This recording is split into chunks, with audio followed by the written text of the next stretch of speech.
Welcome to Cadillac Love on Your Shoulders.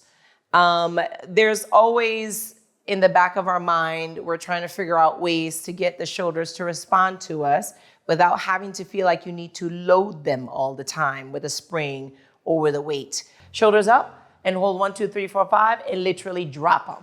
And again, lift your shoulders up, 1, 2, 3, 4, 5. So they're trying to touch your earlobes and then drop them. And squeeze the shoulders, release them, 3. Squeeze and then release it, 4. Forehead pins to the mat, 5.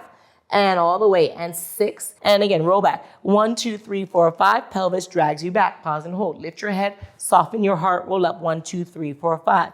You made it, pause and hold. Last one, roll that, 1, 2, 3, 4, 5. Press out, push, press, push it there, hold. Good, point and a flex and a point and a bend.